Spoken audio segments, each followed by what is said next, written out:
Selama 1 Muharram 19 Ogos, video ayah saya masak ketum disiasat. Wanita dirompak dan dirogol oleh lelaki Pakistan.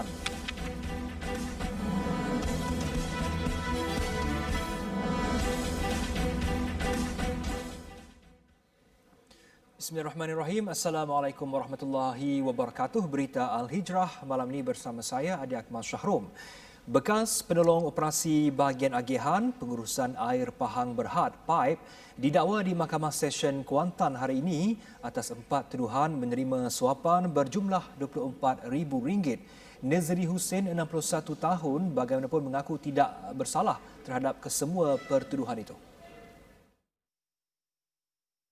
Nazri didakwa dengan 4 pertuduhan memperolehi suapan berjumlah RM24,000 daripada pengarah wawasan Vista Engineering Sdn Berhad, Chong Wei Peng secara tunai yang diketahui ada hubungan dengan tugas rasminya sebagai penolong operasi bahagian agihan pada ketika itu. Kesalahan itu dilakukan di Ibu Pejabat PAIP Indra Mahkota Kuantan antara 11 Julai hingga 21 Ogos 2018. Tertuduh didakwa mengikut Seksyen 165 Kanun Keseksaan yang memperuntukkan hukuman penjara tidak melebihi 2 tahun atau denda atau kedua-duanya sekali bagi setiap pertuduhan.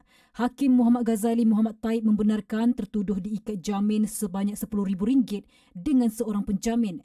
Sebutan semula kes 7 September depan. Di Melaka, seorang lelaki warga Pakistan dihadapkan ke Mahkamah Session Air Keruh bagi pertuduhan melakukan rompak dan merogol wanita berusia 22 tahun yang baru dikenalinya secara dalam talian 2 minggu lalu. Hayat Syamas, 24 tahun, bagaimanapun mengaku tidak bersalah sejurus 3 pertuduhan terhadapnya dibacakan oleh jurubahasa di hadapan Hakim Elizabeth Payuwan. Mengikut pertuduhan pertama, Hayat didakwa merogol mangsa berusia 22 tahun itu tanpa kerelaan dan telah meletakkan mangsa dalam ketakutan, kematian atau kecederaan. Tertuduh turut didakwa dengan sengaja melakukan persetubuhan yang bertentangan dengan aturan tabi'i. Lelaki itu yang juga seorang penganggur turut didakwa atas satu lagi pertuduhan merompak seutas gelang tangan dan cincin emas mangsa bernilai anggaran RM4,900 dan rompakan itu dibuat dengan bersenjatakan pisau yang boleh menyebabkan kematian. Kesemua kesalahan itu dilakukan di dalam sebuah kenderaan jenis Proton Preve di tepi jalan lebuh Sungai Udang, Paya Rumput, Air Keruh SPA, Air Keruh kira-kira jam 1.15 pagi 6 Ogos lalu.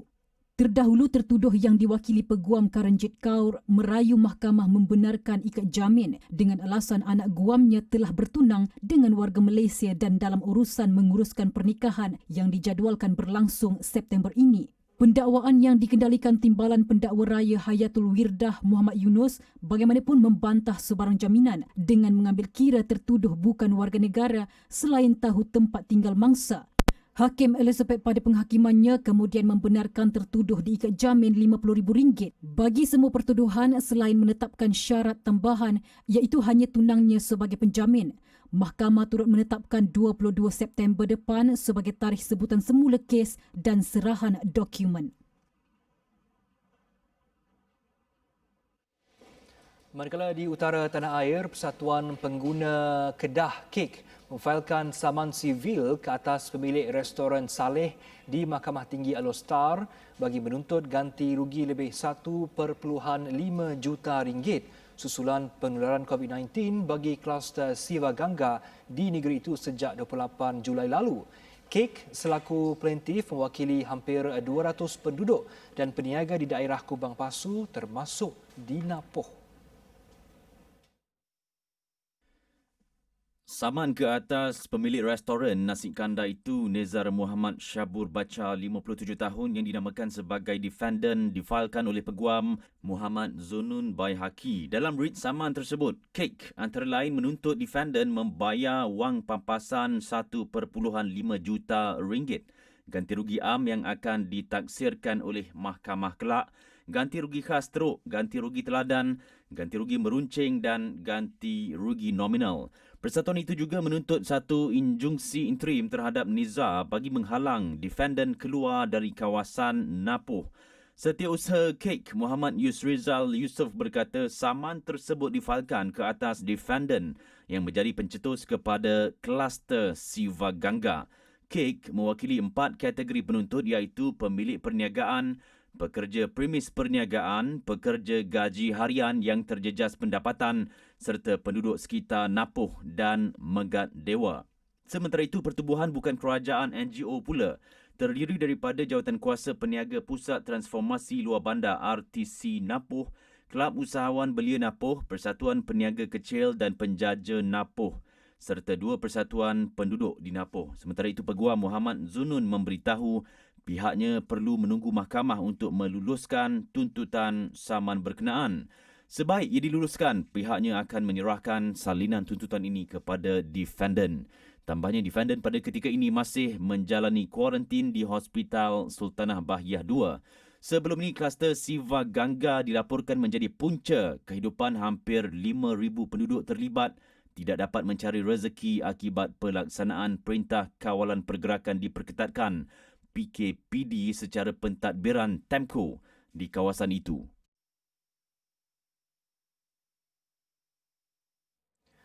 Penyebaran video kanak-kanak sekolah yang menjawab soalan guru dengan berkata bapanya pandai masak ketum tidak sepatutnya berlaku. Bagaimanapun, Menteri Komunikasi dan Multimedia Datuk Saifuddin Abdullah berkata pihaknya akan menyiasat dan akan mendapatkan maklumat lengkap sebelum sebarang tindakan dibuat berhubung penularan video berkenaan. Masak apa? Air ketum. Air ketum? Bapak pandai masak air ketum. Okey, tadi saya cikgu tanya Jelas Datuk Saifuddin, penyebaran video tersebut mungkin tidak disengajakan namun boleh menjejaskan emosi mereka yang terlibat. Namun beliau masih belum mengetahui punca sebenar bagaimana ia boleh tular. Sebab ada waktu ni kita tak perasan kan, kita share benda yang lazim saja, pada kita tak ada apa-apa, tapi lepas tu kita kena balun bertalu-talu dan bagi setengah-setengah orang itu menimbulkan tekanan kepada dia. Dan tentulah kita perlu membantu mereka. Beliau ditemui pada majlis ramah mesra bersama media di Pusat Media Pilihan Raya Kecil PRK, Dewan Undangan Negeri Slim di Slim River pagi tadi selepas diminta mengulas penularan video seorang kanak-kanak sekolah yang menjawab soalan guru dengan berkata bapanya pandai masak air ketum. Menerusi video berdurasi 15 saat itu yang tidak mendedahkan lokasi sekolah terbabit, murid tersebut kelihatan malu dan menundukkan kepala selepas diketawakan rakan-rakan sekelasnya. Sekolah jenis kebangsaan Tamil Padang Maha Kulim terpaksa ditutup 2 minggu selepas terdapat guru dan pelajar didapati positif COVID-19. Menurut Menteri Besar Kedah Muhammad Sanusi Mat Noor, keputusan itu dibuat selepas mangsa dikaitkan dengan penularan kluster tawar. Jelasnya pihak KKM turut menjalankan saringan COVID-19 ke atas semua murid sekolah itu sebagai pendekatan untuk membendung wabak tersebut daripada terus menular. Di Padang Meha kerana ada pelajar dan guru yang didapati positif dan tak ada dah pelajar yang negatif itu datang ke sekolah. Jadi sekolah itu tertutup dengan sendirinya. Sekolah-sekolah lain belum lagi lah. Kita tunggu KPM beri arahan lah. Data terbaru KKM mendedahkan 4 kes baru di Kulim, Kedah membabitkan seorang guru dan 3 murid dan seorang remaja perempuan berusia 13 tahun dijangkiti COVID-19. Kes berkenaan adalah daripada kluster Tawa yang kini sudah memasuki generasi ketiga. Kluster Tawa sebelum ini dikaitkan dengan upacara pengebumian yang diadakan pada 31 Julai dan 1 Ogos lalu.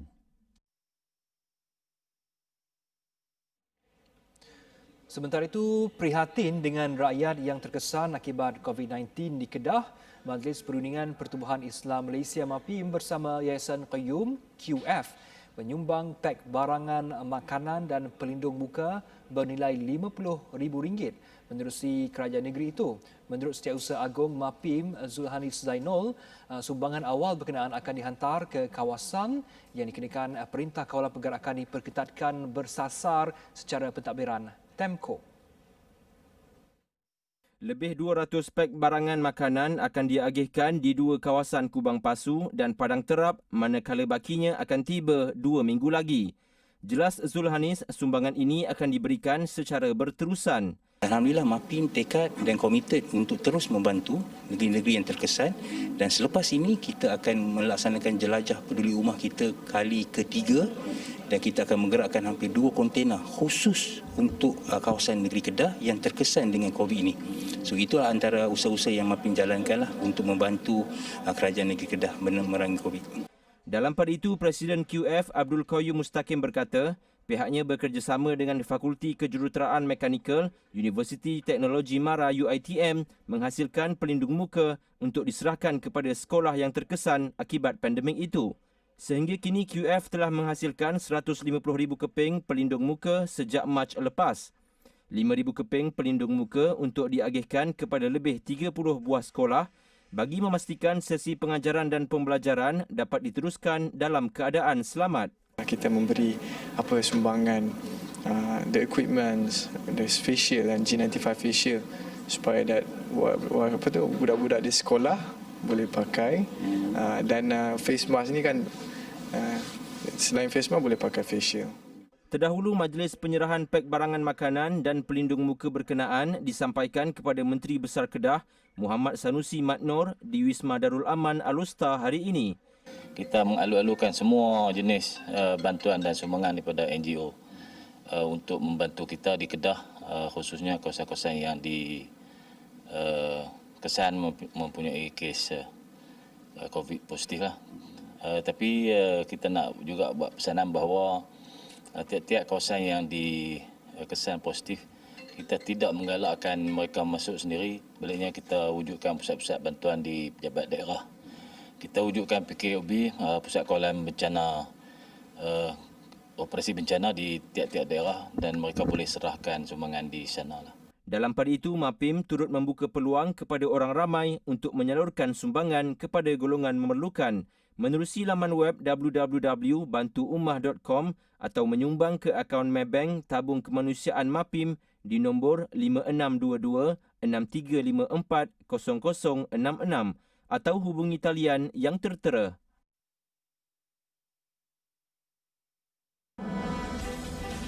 Tanah bakal diperluas di seluruh negara. Bertemu kembali.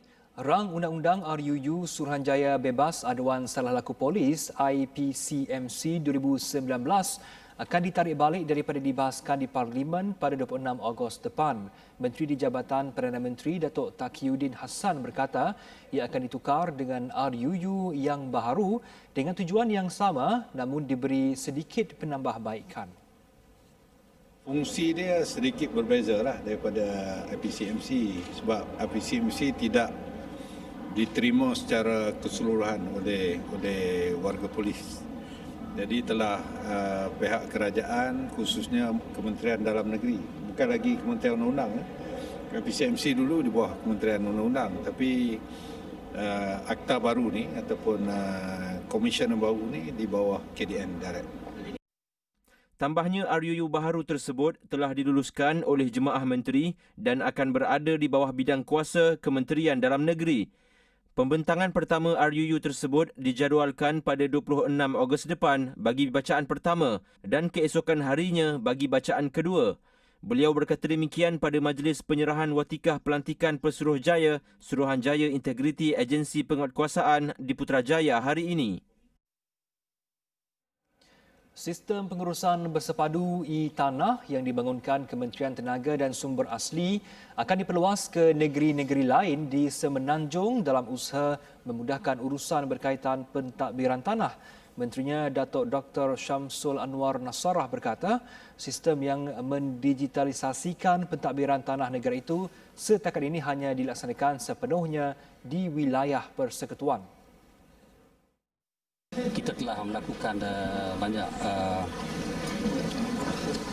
kajian dan dilakukan oleh pihak swasta projek ini, dan insyaAllah dalam waktu terdekat kita akan membuat pelancaran, dan kita sedang menunggu tarikh Yang Amat Berhormat Perdana Menteri. Melalui program e-tanah ini, ia satu yang amat baik sekali, di mana apabila kita membuat kajian di wilayah persekutuan, kita mendapati hasil yang diperoleh oleh pejabat tanah wilayah persekutuan meningkat berganda melalui ini. Datuk Syamsul Anwar berkata demikian kepada media selepas lawatan kerja rasmi ke Institut Tanah dan Ukur Negara atau INSTUN di Behrang pagi tadi. Tambahnya, pelaksanaan sistem e-tanah bukan hanya meningkatkan hasil tetapi lebih penting ia memudahkan urusan rakyat berkaitan dengan urusan tanah. Selain itu, katanya sistem e-tanah dibangunkan bagi memodernkan sistem penyampaian perkhidmatan secara digital untuk urusan pentadbiran tanah yang lebih pantas, telus dan efektif di setiap negeri. Inisiatif itu juga akan meningkatkan sistem penyampaian hujung ke hujung, mengurangkan kos, menjimatkan masa rakyat dan memudahkan rakyat berurusan dengan kerajaan. Kehebatan seni silat gayung pusaka diiktiraf dunia menerusi filem Gran selepas dinobatkan sebagai penerima anugerah Daniel A. Kraft di Festival Filem Asia New York NYAFF ke-19. Filem terbitan Layar Pictures dan Tree of Hopes Production itu menang bagi kategori aksi, menewaskan 51 filem aksi antarabangsa lain yang telah disenarai pendek. Pengarah Gran, Ariel Abu Bakar berkata beliau tidak pernah menyangka filem arahan pertamanya mendapat perhatian di peringkat antarabangsa. Jelas Ariel, pada mulanya beliau hanya mahu menaikkan keunikan dan kehebatan silat di dalam filem aksi dan tidak pernah terfikir untuk menempah nama memenangi anugerah. Namun semuanya berubah menjadi tuah apabila namanya kini sudah setaraf dengan pengarah filem antarabangsa lain.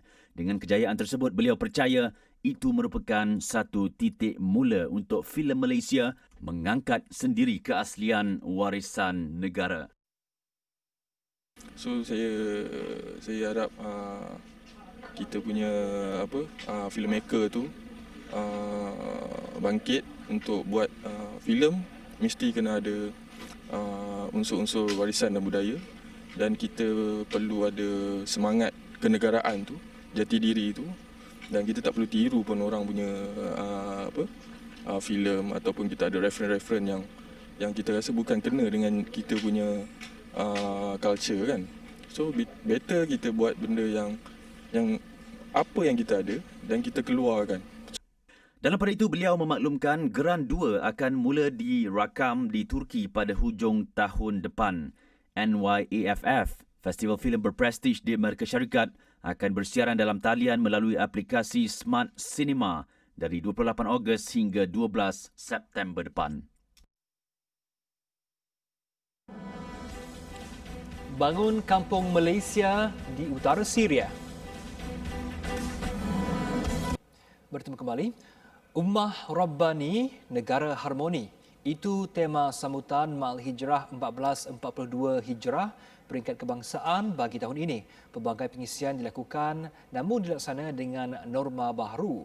Dan bagi mendapatkan gambaran jelas mengenai sambutan yang sedikit berlainan itu, kita terus saja bersama wartawan kami Khadizah Faisal yang berada di Masjid Negara. Silakan Izzah. Baik, terima kasih Adik Akmal di studio. Assalamualaikum warahmatullahi wabarakatuh. Penonton, Alhamdulillah, majlis sambutan Ma'al Hijrah 1442 Hijrah telah pun selesai sebentar tadi, dan Alhamdulillah diakhiri dengan bacaan doa akhir tahun dan juga awal tahun, kemudian diikuti dengan solat maghrib dan solat sunat berjemaah, solat sunat hajat secara berjemaah, dan kemudian barulah berangkat pulang ke bawah Duli Yang Maha Mulia Sri Paduka Baginda Yang di-Pertuan Agong dan Al-Sultan Abdullah Riyaituddin Al-Mustafa Billah Shah bersama dengan isteri tercinta Raja Permaisuri Agong Tunku Haji Azizah Aminah Maimunah Iskandariah, dan kemudian diikuti juga dengan Perdana Menteri kita Tan Sri Muhyiddin Yassin bersama dengan Menteri di Jabatan Perdana Menteri Datuk Dr. Zulkifli Muhammad Al-Bakri, dan penonton Ummah Rabbani negara harmoni merupakan tema yang diangkat Ma'al Hijrah pada tahun ini, yang mana Ketua Pengarah Jabatan Kemajuan Islam Malaysia JAKIM, Datuk Pai Muzi Yahya sendiri berpendapat bahawa tema pada tahun ini bertepatan dengan realiti kehidupan kita seluruh rakyat Malaysia, di mana kita hidup dalam kepelbagaian budaya, bangsa, agama, bahasa dan banyak lagi. Dan kalau kita jadikan contoh kehidupan zaman Nabi Muhammad sallallahu alaihi wasallam sendiri, di mana kewujudan masyarakat yang bersatu atas kepelbagaian itu bukan lagi sesuatu yang asing dan bukan sesuatu yang baru dalam Islam. Dan untuk kita mengetahui lebih lanjut berkenaan dengan tema, berkenaan dengan majlis pada malam ini secara lebih terperinci, kita bersama dengan pengarah bahagian keurusetiaan dan hubungan luar JAKIM, Tuan Haji Husairi Sapii. Silakan Tuan Haji. Assalamualaikum. Waalaikumsalam warahmatullahi wabarakatuh. Terima kasih. Baik Tuan Haji, Ummah Rabbani Negara Harmoni merupakan tema yang diangkat pada tahun ini. Jadi mengapa tema ini diangkat? Bismillahirrahmanirrahim. Assalamualaikum warahmatullahi wabarakatuh dan selamat malam. Okey, untuk makluman para penonton, tema ini diangkat kerana bertepatan dengan cara hidup masyarakat kita, negara kita yang berbidang kaum dan juga berbidang bangsa. Untuk itu tema ini juga diangkat kerana ingin membudayakan budaya ilmu supaya masyarakat kita lebih berilmu dan seterusnya dapat menyebar rasa cinta terhadap negara dan seterusnya akan mewujudkan keadaan yang harmoni dalam negara. Kita tidak mahu masyarakat kita hidup dalam keadaan yang huru-hara dan juga dalam keadaan yang tidak aman. Okey. Baik, Tuan Haji, mungkin boleh berkongsi sedikitlah lebih terperinci kepada penonton di luar sana dengan majlis yang telah diadakan pada petang tadi. Okey, baiklah, saya kongsikan sedikit ini perjalanan majlis kita pada malam ini telah berlangsung ya. Okey, untuk makluman para penonton semua, majlis kita yang diadakan pada malam ini merupakan dua komponen, iaitu yang pertamanya sambutan Ma'al Hijrah itu sendiri dan keduanya sambutan ambang Ma'al Hijrah 1442 Masihi. Okey, di mana kalau kita telah pun menyambutnya terlebih dahulu, maknanya ada pengaluran tokoh dan selepas itu diikuti oleh kita menyambut ambang, kedatangan ambang Hijrah 1442 Masihi. Untuk itu secara ringkasnya perjalanan kita dimulakan dengan ketibaan di Berita Hormat dan selepas itu diikuti oleh slide tayangan video untuk para hadiri semua dapat menghayati dan mengingati semula kisah perjuangan Nabi Muhammad SAW serta para sahabat yang berhijrah daripada kota Mekah ke kota Madinah untuk demi menyebarkan syiar Islam di dunia ini, di alam ini. Dan seterusnya selepas itu kita ikuti dengan penganugerahan tokoh, di mana pada tahun ini terdapat dua tokoh yang telah dipilih, yang telah dianugerahkan dengan tokoh Ma'al Hijrah 1442 Masihi. Dan kita telah saksikan tadi bahawa Tan Sri Dr. Nur Hisham, Ketua Pengarah Kesihatan, telah dinobatkan sebagai tokoh kebangsaan pada tahun ini, manakala tokoh antarabangsa pula telah diberikan kepada Syekh Profesor Dr. Ahmad Tayyib, Syekh Al-Azhar Al-Sharif yang dari Mesir. Okey. Saja. Baik, terima kasih Tuan Haji kerana sudi bersama dengan kami pada malam ini. Baik penonton, semoga dengan tema Ummah Rabbani Negara Harmoni sempena dengan Ma'al Hijrah 1442 Hijrah pada tahun ini dapat mengukuhkan lagi, menguatkan lagi hubungan silaturahim di antara kita seluruh rakyat Malaysia tanpa mengira kaum, agama, bangsa dan budaya seseorang itu. Dan saya kira sampai di sini sahaja lintas langsung dari Masjid Negara Kuala Lumpur. Kita kembali ke studio bersama dengan Adi Akmal. Silakan Adi. Ya, baik. Terima kasih Izzah langsung dari Masjid Negara. Kita ke laporan seterusnya. Sedikit laporan luar negara. Wilayah Bengkulu, Selatan Sumatera, Indonesia digegarkan gempa bumi berkembar pagi tadi. Gempa kuat berkenaan masing-masing berskala 6.9 dan 6.8 Richter. Menurut laporan Badan Meteorologi, Klimatologi dan Geofisika BMKG Indonesia, gempa pertama terjadi pukul 5.23 pagi waktu tempatan, manakala gempa berikutnya terjadi 6 minit kemudian. Pusat gempa yang pertama terletak sejauh 78 km barat daya Bengkulu, manakala yang kedua pula sejauh 169 km juga dari barat daya Bengkulu. Bagaimanapun, tiada amaran tsunami dikeluarkan.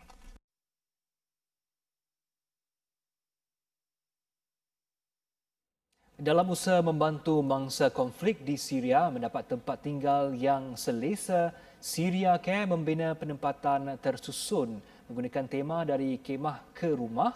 Ia membangunkan projek wakaf perumahan pelarian Syria PWPPS di Al-Bardakli, Syria bagi menghargai sumbangan yang diberikan. Nama kampung Malaysia diabadikan di sana. Selain memartabat nama negara ini setanding dengan misi kemanusiaan negara lain, projek yang telah hampir 80% siap adalah rancangan jangka panjang yang memberi hidup baru kepada pelarian Syria.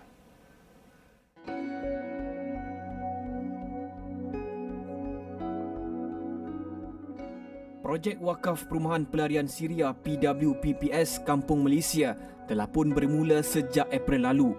Lokasinya berada di kawasan yang selamat dari ancaman serangan kerana terletak tidak jauh dari kawasan sempadan Syria Turki.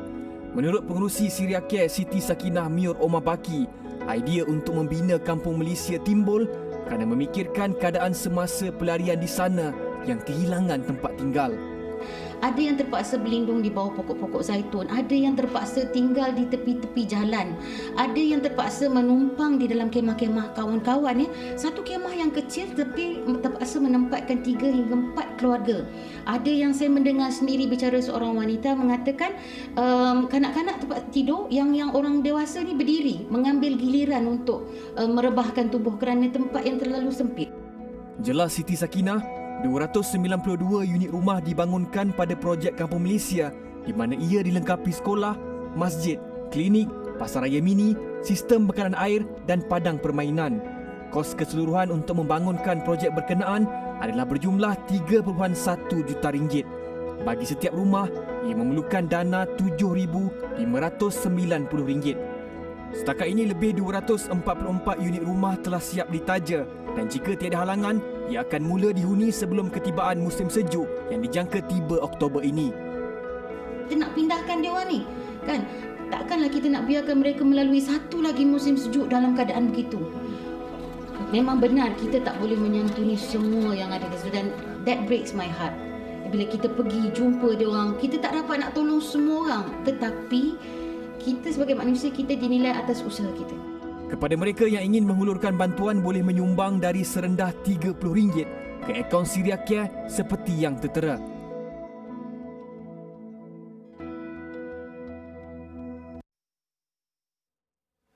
Laporan itu tadi mengakhiri berita Al-Hijrah malam ini. Sebelum berpisah, jangan lupa saksikan analisis jam 9 malam ini dengan tajuk perbincangan PBT Pejam Mata Punca Rasuah Berleluasa. Terima kasih kerana menonton. Assalamualaikum warahmatullahi wabarakatuh.